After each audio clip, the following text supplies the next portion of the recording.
Bonjour au commandant Marine et bonjour à tous.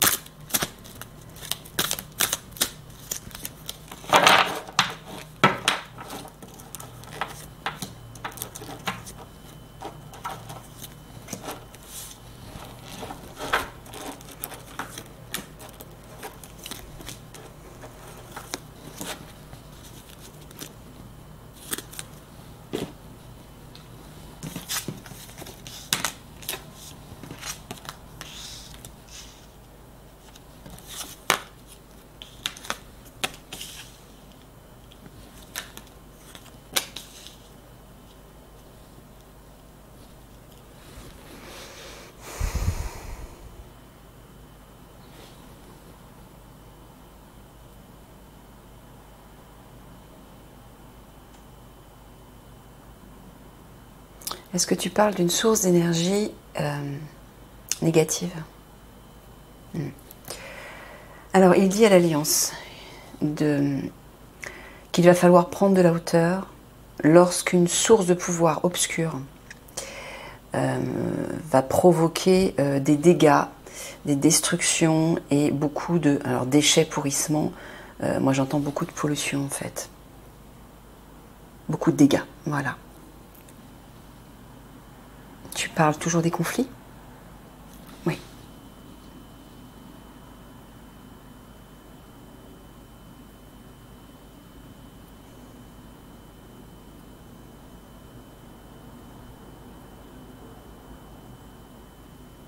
Oui, bah toujours. Il vous dit à tous, hein, là c'est l'introduction pour l'Alliance de façon générale, il vous dit qu'il va falloir vous serrer les coudes en fait. Hein.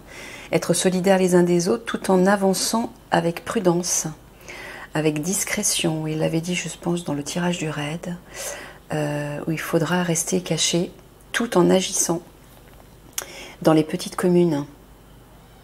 Ben parce que c'est là où tu parles des soldats de l'OTAN. Hein.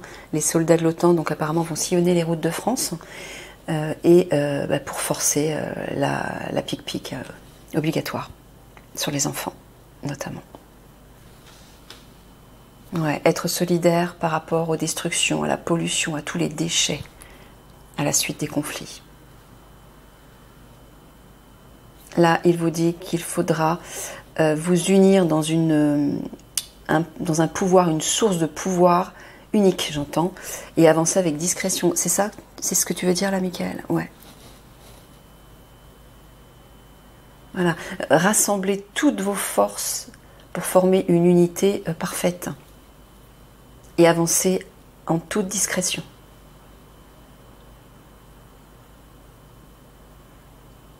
Alors là, il vous dit de prendre la hauteur, qu'il faudra prendre de la hauteur par rapport aux petites communautés, mais là, je pense au sens propre.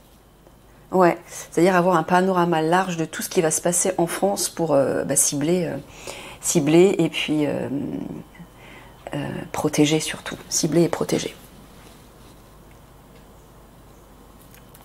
Les citoyens, bien sûr, enfin toutes les personnes en difficulté.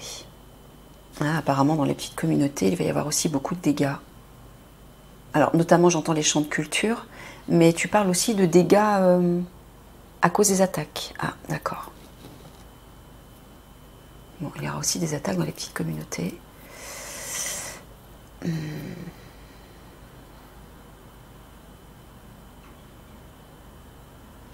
Ouais, en fait, il vous dit, vous devrez être unis, solidaires et prendre de la hauteur dans le sens voir large, avoir une vue panoramique de tout ce qui se passe. Ça va être important parce qu'apparemment, il y aura des attaques, ça sera ciblé de façon éparse. Ce ne sera pas partout, pas seulement à Paris, hein, apparemment. Ouais. Donc il va falloir prendre du recul et avoir une vue large sur la France pour vous diriger, vous organiser de façon équilibrée partout. Ok. Voilà, pareil. Et de l'autre côté aussi.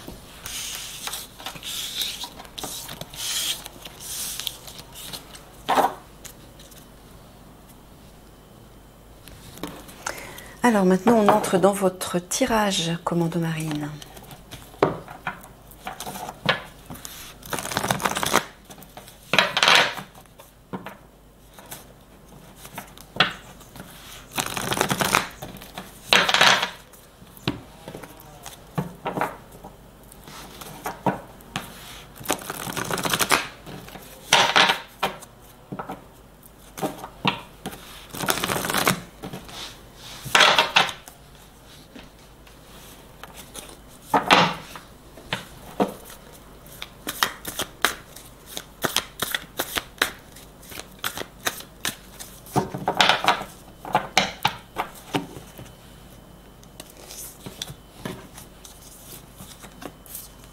Ah bah, il vous redit de prendre de la hauteur. Hein. Prenez de la hauteur. Et il vous dit que prendre de la hauteur, alors là au sens figuré, là j'entends, vous permettra de traverser en fait l'épreuve, hein, de l'aboutir, de passer d'un état à un autre. Si vous, sous-entendu, si vous ne vous laissez pas complètement noyer par les catastrophes, les drames de ces conflits. Et je vous dis qu'il va falloir prendre de la hauteur pour ne pas être affecté, trop affecté émotionnellement.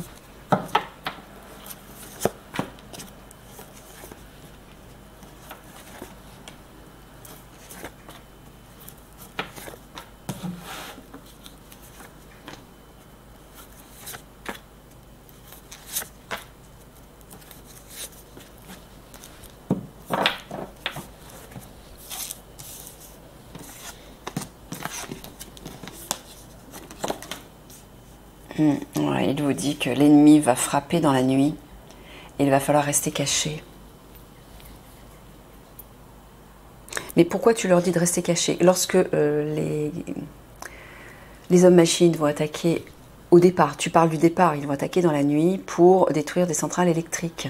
Mais pourquoi tu dis au commando marine qu'il va falloir rester caché? C'est ça que tu es en train de leur dire? De ne pas se montrer tout de suite, c'est ça? Ah, d'accord. C'est stratégique en fait. Il vous dit qu'il ne faudra pas vous montrer tout de suite, il faudra rester caché. Il faudra attendre en fait le bon moment, c'est ça? Et le bon moment, c'est Eliani qui le signalera? Ouais, c'est ça. C'est ça. Il faudra au départ rester en retrait. C'est juste une tactique stratégique, il me dit. Ah ben on a le général au centre. C'est ça? Ouais, il vous dit n'ayez crainte.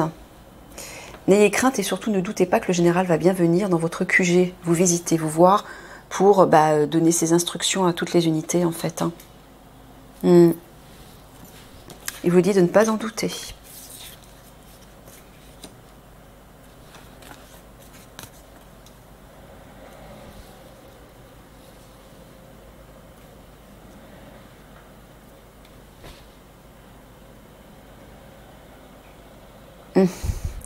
On a le torrent et le ruisseau à côté, les deux opposés. Bon, il vous dit actuellement, vous êtes le ruisseau. C'est-à-dire que tout est lent, tout est petit, tout avance lentement, tout est paresseux.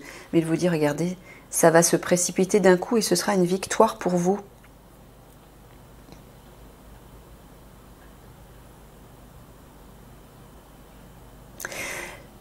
Hein, tu leur dis qu'ils vont affronter l'ennemi dans leur QG, dans leur foyer. C'est ça que tu veux dire?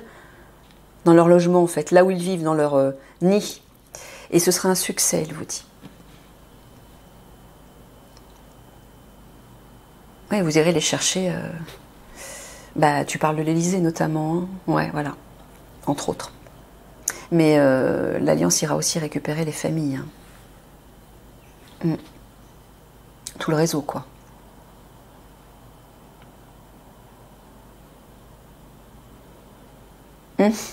Tu parles toujours du général au centre. Alors il vous dit pour le moment le général reste caché. Il est en retrait pour le moment, mais précipitamment il va se montrer. Il vous dit très rapidement.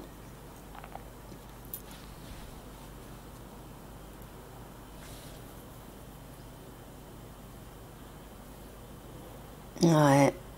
Il vous dit, malgré que justement tout soit ralenti pour vous et que vous soyez dans l'obscurité, c'est-à-dire c'est l'inconnu, vous ne savez pas ce qui va se passer, vous ne savez pas ce que vous devez faire. Il vous dit, non seulement n'ayez aucune crainte, mais surtout n'ayez pas de doute. Les choses vont s'enclencher au bon moment pour vous, vous saurez exactement quoi faire au bon moment. On viendra vous le dire, hein, que ce soit le général ou la visite d'Eliani et de Toran.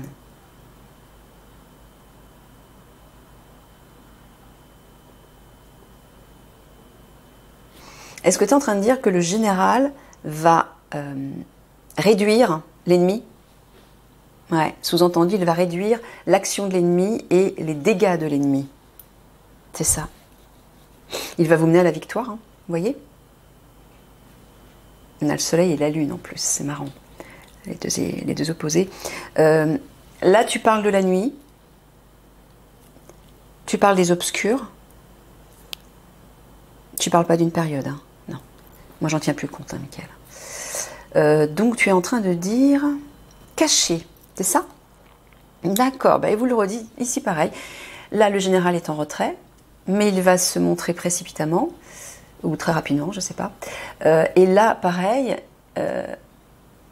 vous êtes en fait, non, c'est un peu différent. Vous êtes dans l'obscurité par rapport au général, vous ne savez pas s'il va arriver, quand il va arriver, mais il vous dit que lorsqu'il arrivera, ça sera un succès, il vous mènera à la victoire. Ouais, ben voilà, tout comme vous, lui aussi il est en pause là, pour le moment.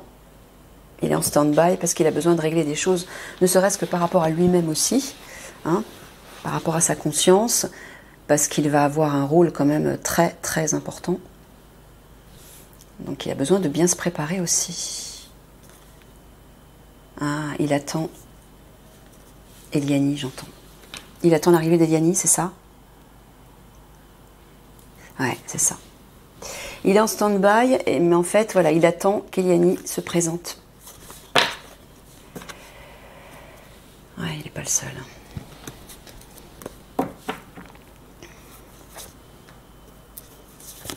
Tout le monde l'attend.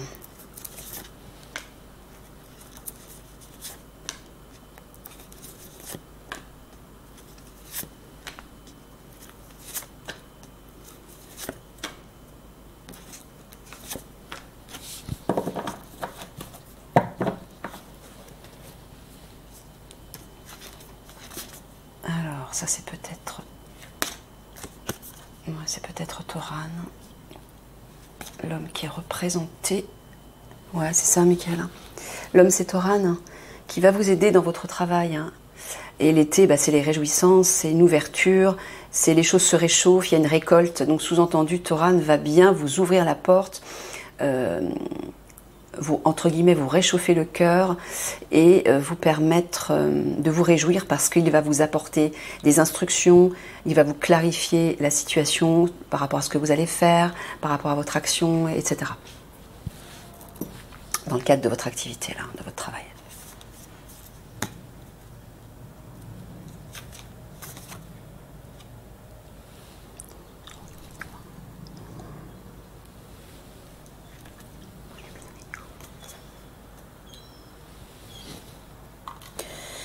Alors là, Michael vous dit, mais effectivement, vous êtes coincé, vous êtes contraint, vous vous sentez enchaîné en fait, ça vous étouffe. Vous étouffez d'être coincé et de ne pas pouvoir agir. Il vous dit que vous allez quitter ces chaînes. Hein, ces chaînes vont se briser.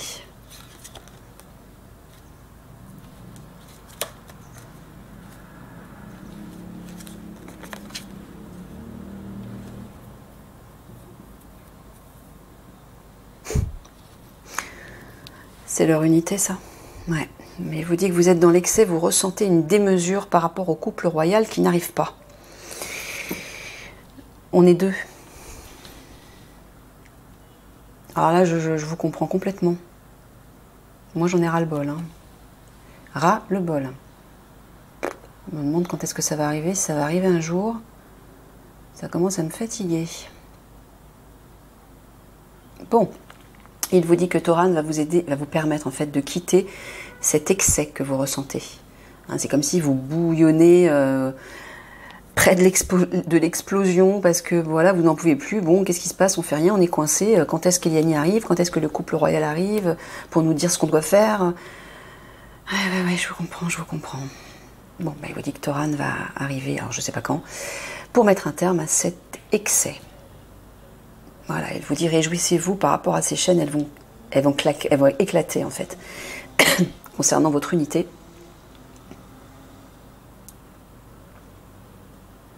Il y a un succès, sous-entendu, une ouverture, voilà. L'été, ça peut être une ouverture aussi, ouverture des chaînes.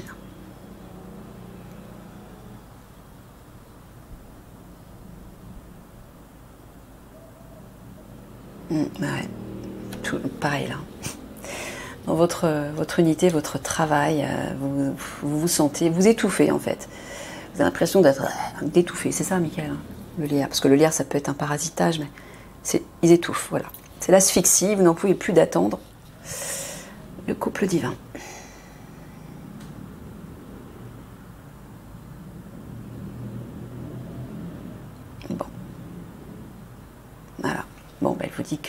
Toran. Tu parles toujours de Toran là-haut. Voilà, Toran et le couple divin vont briser vos chaînes. Ouais, là on voit que c'est l'excès. Voilà, pourquoi? Ben, voilà, parce que vous aussi, vous êtes en stand-by. Ah, j'ai oublié de battre. Ben, c'est pas grave, il fallait pas que je batte pour que je reste sur cette même carte. Voilà. Vous attendez Eliani. Tout le monde attend Eliani. Et tout le monde en a marre. Allez, une synthèse.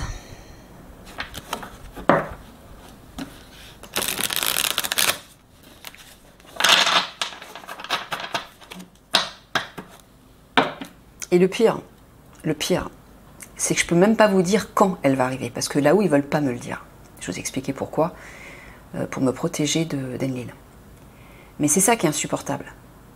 C'est l'attente et de ne pas savoir quand. À la rigueur, si on me dit, ben voilà, dans 2 mois, elle arrive, ou même dans 3 mois, alors c'est long, mais au moins on a une date, vous voyez? On sait exactement, on peut s'y préparer en attendant, on peut se relâcher et on peut faire autre chose. Mais là, on ne sait pas, donc on est dans l'attente et ben voilà, on a l'impression qu'on va attendre indéfiniment. Enfin, moi je parle de moi là, mais je pense que vous devez ressentir un peu la même chose. Ouais, c'est fatigant.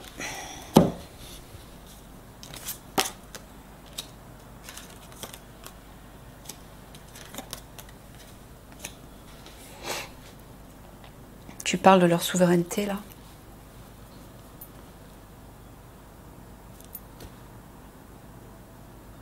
Tu parles d'une route qui est longue. Ça veut dire quoi? Tu veux dire que la route va être longue jusqu'à leur souveraineté?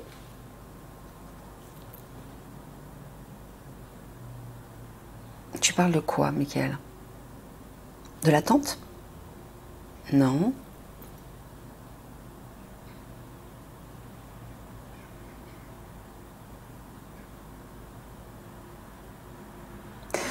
Tu leur dis qu'ils vont parcourir des kilomètres.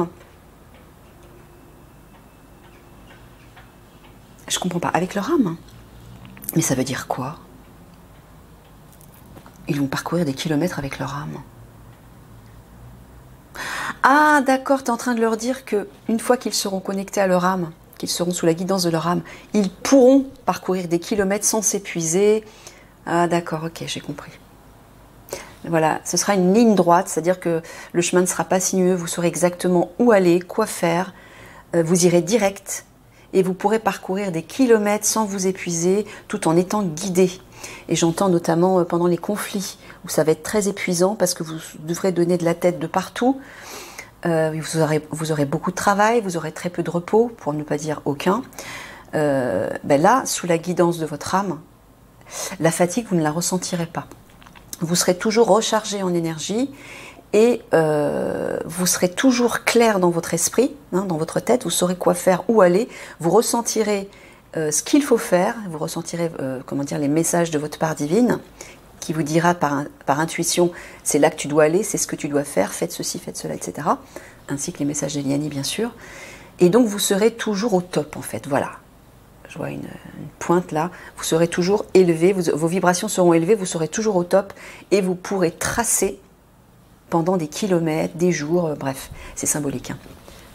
Attendez, je vais baisser un peu la fenêtre. Allez. Petite conclusion pour les commandos marines. L'horloge, temps. Bah oui. Laisse le temps faire son œuvre. C'est facile à dire, Michael. Hein, le passé n'est plus, l'avenir n'existe pas encore. Seul compte le présent.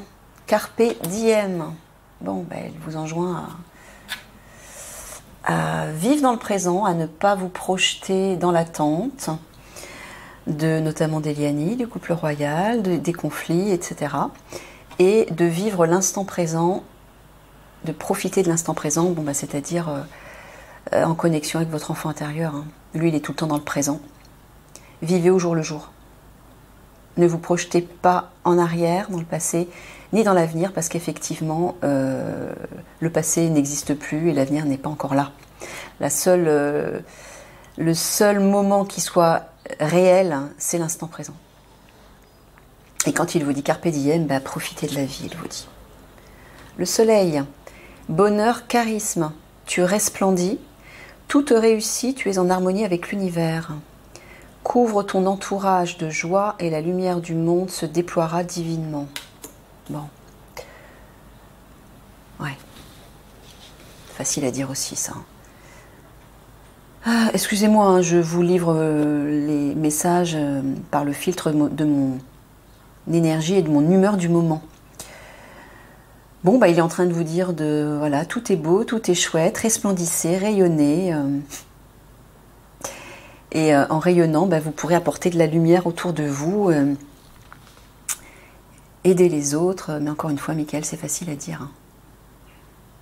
C'est facile à dire. On n'est pas non plus des objets, des mécaniques où on appuie sur un bouton on et ah, on est tout heureux, tout content, tout va bien, allez. C'est pas évident. Même si on est capable de le faire, on peut le faire, bien sûr. Je sais, je l'ai expérimenté plusieurs fois. On peut décider, effectivement, quand on n'est pas bien, de se dire ah, Michael me dit, oui, mais toi, c'est particulier, c'est exceptionnel parce que tu es régulièrement attaqué par Enlil. Bon, bref. Bon, je vais essayer de me détacher de ma situation. Mais désolée, je ne peux pas vous le dire avec mon bonheur, ma lumière, ma joie de vivre habituelle. Bon, il vous dit quand même. Ouais, donc je vais vous dire une expérience que j'ai déjà vécue dans le passé. Je me souviens quand je travaillais dans une boutique de fringues il y a très longtemps. Bah, c'était vraiment un job alimentaire hein, parce que j'avais pas trop le choix. Donc j'allais au travail et j'étais pas bien du tout en fait. Donc je faisais tout le temps la gueule. Et à un moment donné, ma responsable est venue me prendre à part et me dire écoute Nathalie, tes problèmes tu les mets de côté. Bon, c'était pas des problèmes, mais je n'osais pas lui dire que ça me faisait chier d'être là. Mais elle m'a dit, voilà, tes problèmes, tu les mets de côté. Quand tu es là, il faut que tu sois présente pour les clients et il faut que tu rayonnes, etc. Et elle me dit à ce moment-là, fais comme si tu étais une actrice. Tu joues un rôle.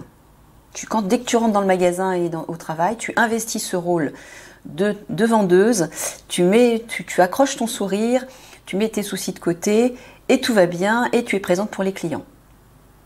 Et là, d'un seul coup, à l'intérieur de moi, je me suis dit, ok. Donc là, je suis face à un dilemme parce que soit effectivement je fais ce qu'elle me dit, soit je vais te virer, quoi. Si je continue comme ça, je vais te virer. Donc je l'ai fait. J'ai trouvé la force à l'intérieur de moi. Mais à la seconde où je l'ai décidé, ça a été une transformation totale. Et depuis ce moment, chaque fois que j'arrivais au boulot, j'arrivais à apporter ce sourire, à apporter cette joie de vivre, pour m'investir auprès des clients, pour m'investir dans mon travail.